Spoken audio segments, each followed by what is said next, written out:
All right, hello everyone. We'd like to welcome you back to another podcast with Next Step Pregnancy Services and Solutions in Clarion. In case you haven't tuned in before, my name's Tanya and this is... I'm Heather. Okay, we both work here. Heather's the nurse manager for our clinic, which we hope to open sometime here in the next year. Soon. And I'm program coordinator for the Next Step Choices program. So we're just happy to have you with us and happy to do another podcast. If you weren't with us for the previous episode, we are doing a series of videos by Pam Stenzel with a program we have called Brightcourse, which is a virtual classroom. It's pretty cool. They have videos for parenting, prenatal, life skills like cooking, cleaning, finances, hygiene, yeah, all that stuff. So, but this series specifically was done by Pam Stenzel, and just give you a little overview of who Pam Stenzel is.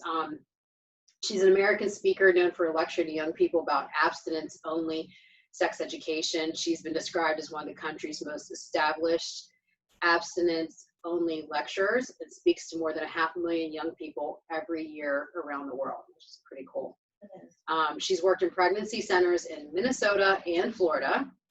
She discusses matters of the heart, our character, setting boundaries, and how to build integrity and protect oneself from harm by waiting for the right person who will love and cherish you the way you deserve to be. All right. Pam's love and passion for today's youth is clear in her presentations, teaching efforts, and to educate on choices her teaching efforts on how your choices can affect you forever. I know I've really enjoyed the series. I've watched the videos a couple times, and Heather was just watching it as well. Yeah, she's a very dynamic speaker. Yeah. And she speaks from experience. Yes. Like, she hasn't always believed this way. Right. And I think that's key. It's not like she jumped out of the womb thinking that abstinence was the way to go. It's through her failure to live that way, as it is with most of us, Yes. a lot of us, that you realize that there's a lot to be said about. And abstinence seems like a bad word, like you're not allowed to have something, but it's sexual integrity. Integrity is a good word. Yep. She speaks well on the issue. Yeah, so that's what we're going to talk about today. This video, I believe it's the second video in the series. The first one was called Sex is Awesome, which, before I get into, actually, I'll give you a little overview about that too. The video Sex is Awesome was talking about God's boundary for marriage, the importance of marriage as a boundary that will protect you physically, emotionally, and spiritually, and the bad things that could potentially come out of that. Like you said, she speaks from her own experience. She talks about STDs, broken hearts, broken commitments, feeling used, emotionally abused, and the good things that can come out of it, which is intimacy, trust, companionship, connection, love, protection of the heart, and more. That comes with abstinence or saving yourself from marriage. Right. So that was kind of the review of Sex is Awesome. But today's is character, which Heather kind of touched on with the integrity. Yeah, character. I mean, we think about character. We think about it in different aspects of our life, whether it's as a student or as a professional, whatever your profession may be, that you want to have a good character. You want people to want to be around you, right? Because you have character. And it's kind of the same thing in the sexual realm of things, but we don't see it that way so often. And I guess why don't we think about sex that way? We want to be a good person, we want to be a good student, we want to be a good professional, we want to be a reliable source, we want people to trust us. But when it comes to sex, we just throw it all out. Yeah. I think a lot of it has to do with culture. That's true. I mean, I just think a lot of it has to do with, because even if you look at way back in the 1920s, where everything was different. Like, those things were kind of frowned upon, right? But then as we went through the sexual revolution of the late 60s and 70s, and it was you know, free love and this Everything goes and anything goes. And I think it's what culture, I mean, you look at social media and what the kids and adults are watching. Yeah. There's always some sexual content to it. Right. Everybody's always hooking up. And Yeah, it makes their life better. Yes. On TV. That makes their life better, you know, Mhm. that hookup. Yeah. But that's not reality Right. for the most part. Right. Yeah. And how does that affect you as a person? Culture, Pam talks about how culture has decided that we can take out the relational end, which is the spirit and the soul end, and make sex just about the physical act.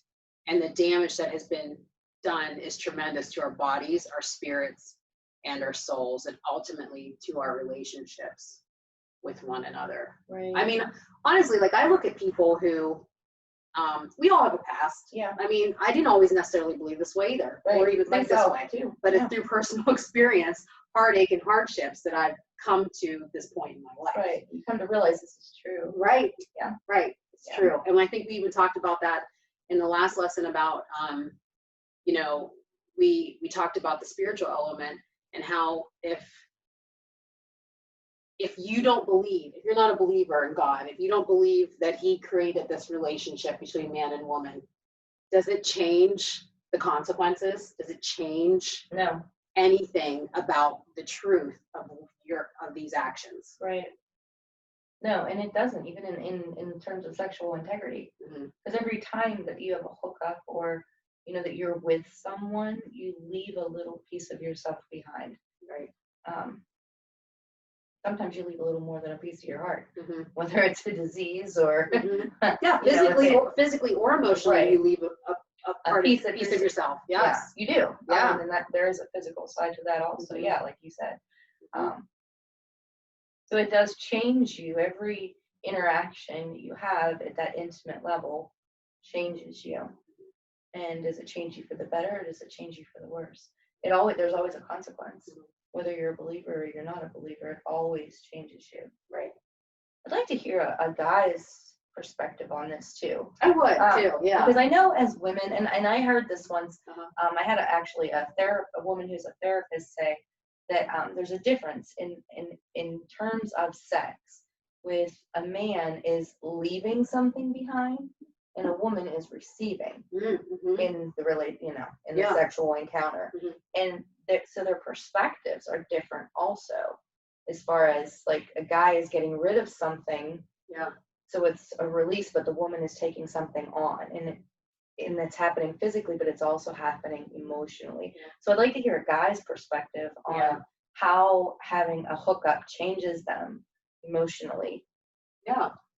That would be interesting. Yeah. I have to bring a guy in on this podcast. Yeah, I would love to hear that. Yeah, I would too. Yeah. BJ? So she talks about how we believe sex can just be sexual fun, and then someday when we marry, we'll be able to control everything that we've never controlled before, which I found very interesting. Yeah. She said you'll be practicing sexual integrity or the lack of it for the rest of your life. Right, and it's the practicing part. Right. Yeah. Right. So if you're going to trust somebody, are you going to trust them based on the fact that they come up to you and say, hey, I'm a really trustworthy person? You know, like just believe that. Yeah. Or do you trust them because you've seen them in action and you've seen their past attempts at trustworthiness and they succeeded? Yeah. So you've built that trust. It's the same thing with sexual integrity. It's something that has to be built. So she was saying, like, you go your whole life just having hookup after hookup or casual sex, you know, whenever you want to, you know, after this party or that party. And then one day you meet someone that you want to spend the rest of your life with. And you're like, okay, I'll change right now. Like, this is it. And it doesn't work that way. Right, right. And I mean, you've already established yourself as a person who is willing to have sex outside of marriage. So now that you get married, you're still the person who has decided it's okay to have sex outside of marriage. Marriage doesn't change that. Yeah. Yeah. Especially if you look at, like, if you have a relationship with somebody and maybe we talked about sexual addiction in the last episode. Yeah. If you have somebody who's been unfaithful to you before you get married, marriage is not going to change that. It's No. not going to suddenly, like, I know a lot of people think, oh, if we get married, he won't cheat on me anymore. Or he or she, or they might say, hey, if we get married, I won't do this anymore. They might stop for a little bit, but eventually, you know, the best predictor of future behavior is past behavior. Did I say that correctly? Yeah. So it's even more important than to build this foundation of integrity from the get-go. And it's not too late. I mean, if somebody has been living a certain way and just kind of not seeing sexual integrity as a priority, it's not too late to change that. And it's best to change it now than to wait to change it when you get into a relationship that you foresee leading to marriage and family. And like Heather said, it's a practice. It's not something you can't change. Just because you're not practicing good character or sexual integrity, doesn't mean that you can't change that. Right. But it does take practice. It says right here. So we're talking about integrity. She talks about integrity is built. I mean, anything that you want to do well or do right, you have to practice. You know, you have to put the effort forth to. You have to change behaviors. You have to change and create new boundaries for yourself. The way you think. Yes. You have to change the way you think. You have to believe that it's worth doing. Yeah. Well, she likens it to exercise, and it's the same idea. I mean, I don't think most people really like to exercise. I mean, once you start doing it, it does become more fun. But initially, nobody really wants to start exercising. Right. But you know that the end result is something you want. And so you do it, and it's every day. You have to do it. It's not like once every 6 months. It's every day. Right. And you build upon it, and it becomes easier. Yeah. Right? The more you do it. Yeah. I'm asking you because I know you do it more than I do. Well, I hurt my back yesterday, so does exercise benefit you? Yes, it does. No, but I think it does come with practice. The more you do it, the more you get in a routine, and you want that more because of how it makes you feel. Right, and that would be the same with sexual integrity. Yes. The more you adhere to those boundaries, you're gonna see your confidence rise, and you're gonna feel comfortable just being with yourself, learning who you are and what makes you happy, and finding new ways to fill that. Yeah, it doesn't have to be sex. It doesn't have to be sex. Yeah, right. Being alone is okay. It's okay. Yeah. I know that for me, even over the past probably 10 to 15 years, that's been a big thing for me. It's just kind of being by myself. I've been in relationships, but they've been spread out. And I know in between those times, it was kind of I was just alone, and I was like, I'm okay with this. You know, it's okay to be you. Yeah. And be and I kind of when the thing too is, if you don't like being alone with you. Right. Why would anybody else want to be alone with you? That's a great point. Yes. And And she talks a little bit too about in preparing to be in a relationship, that she said opposite personalities attract, but opposite characters do not. So if you picture who you would like to be with in a long-term relationship or a marriage, and then you look at who you are, why would that person you're picturing want to be with you? Right. Because you have to be the things you want to see in a spouse or your significant other. So to develop that being okay with yourself, that personal integrity, sexual integrity, you have to develop who you are before you can even offer that in a relationship. And those are the kind of people you're going to attract. So if you're living, you're sleeping around and you're, giving yourself away at every turn, that's the kind of people you're going to attract, people who are doing that too. And when you put those two unhealthy people together, it doesn't get healthier, or it gets more unhealthy. Yes. So I think that's a lie that a lot of us believe too, as you go through these times in your life.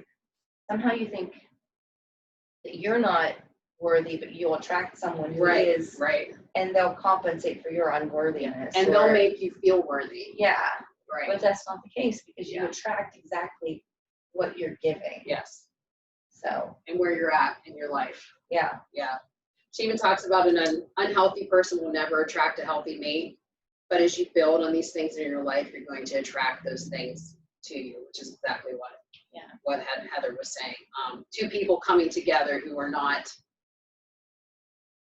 okay alone, or not practicing these things alone, are not all of a sudden going to come together and, okay, now let's be faithful to one another. Right.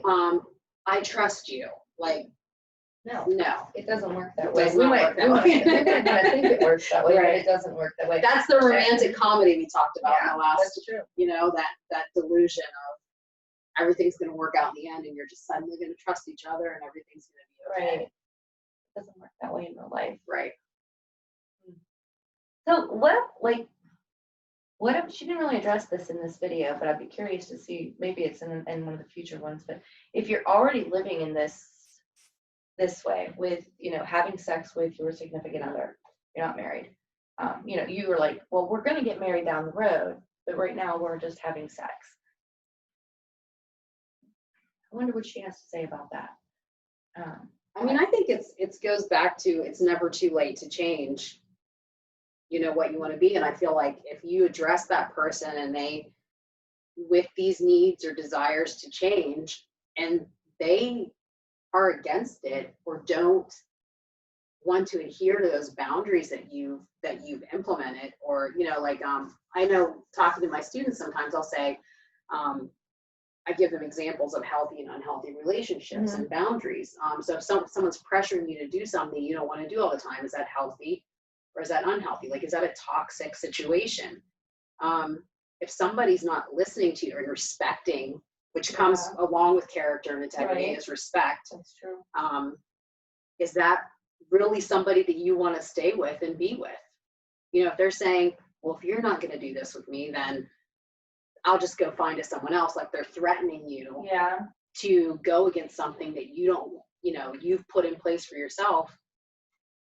Is that really somebody that you still want to be with? It seems like they are not the person you are looking for, right? Because you're changing, and they're not willing to. For that. Yeah, and they're not willing to go on that journey with you. They want to stay right where they're at.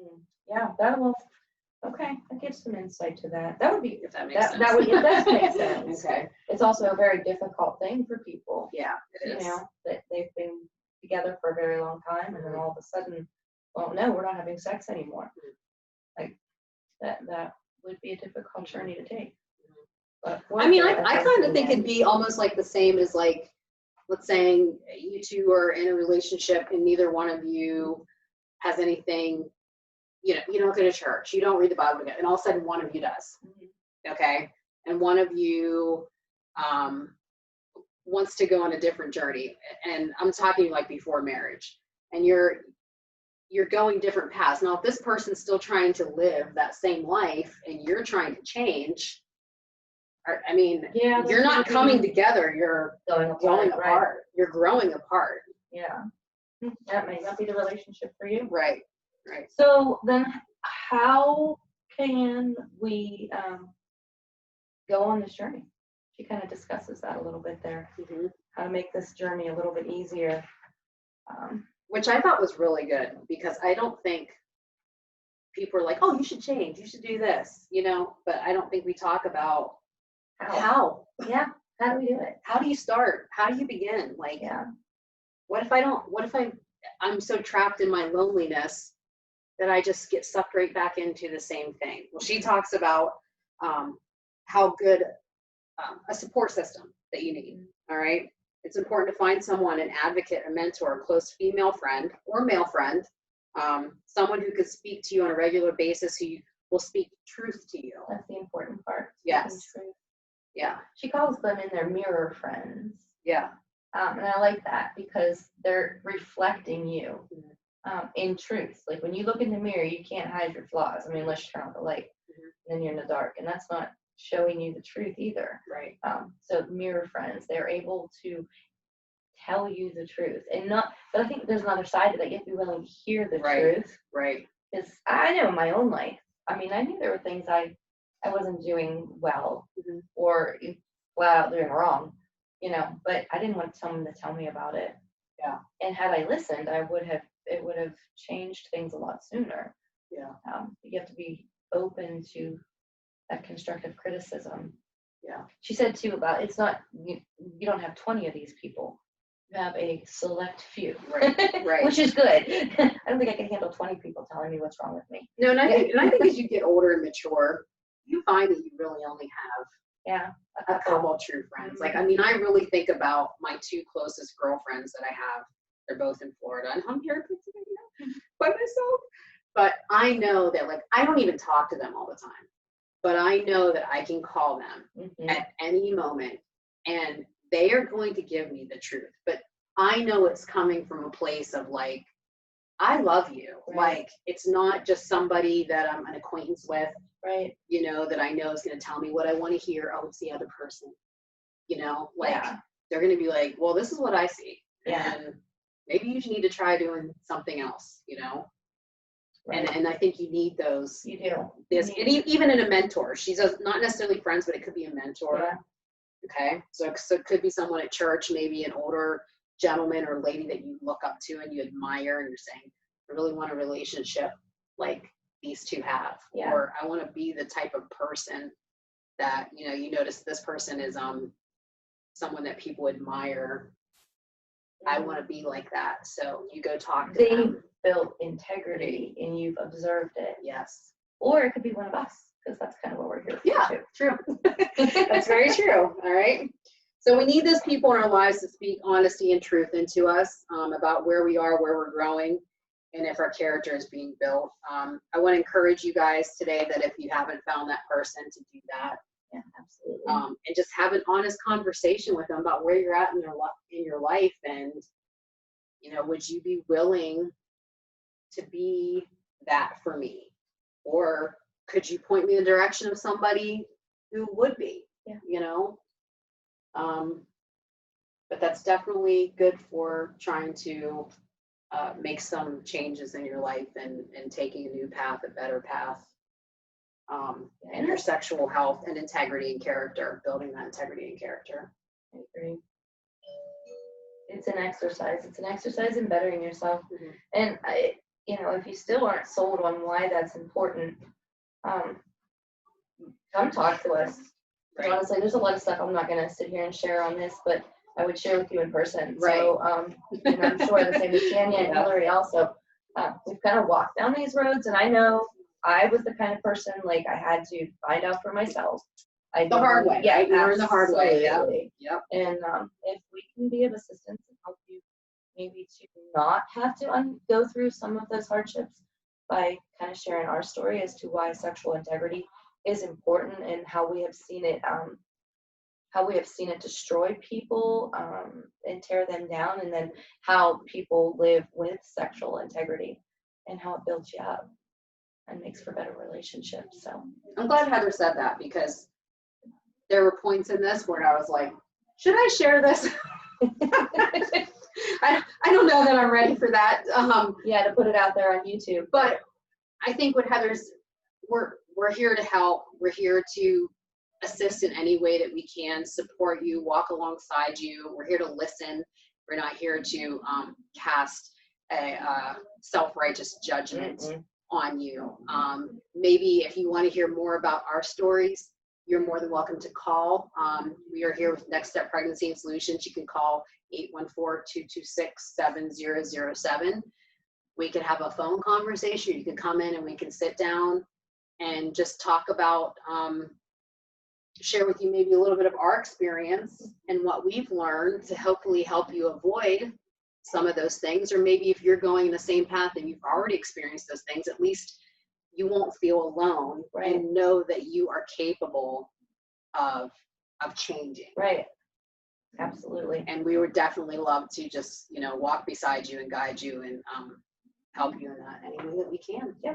I think that's a good place to end this. Yeah. What do you think? That's good. All right. All right, people. Till next time, we hope you guys enjoyed it. And I'm not sure what the lesson is for next week, but we hope you'll tune in anyway. Yep. All right. Thanks. All right. Have a great week. Thanks. As I slowly walk to turn this on.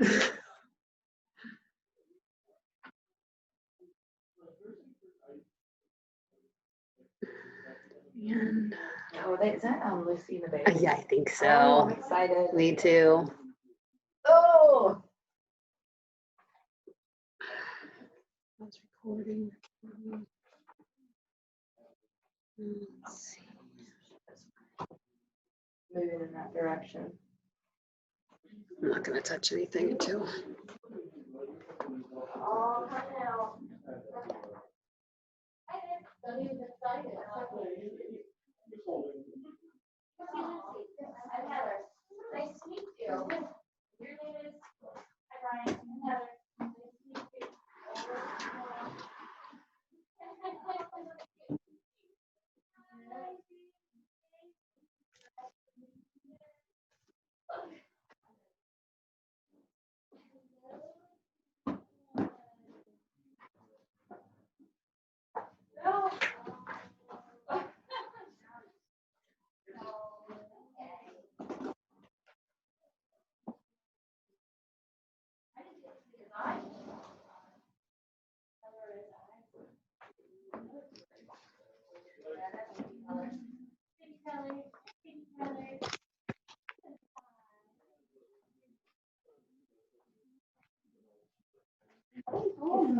Oh my goodness.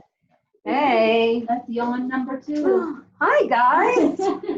Congratulations. How are you doing? Good. Yeah?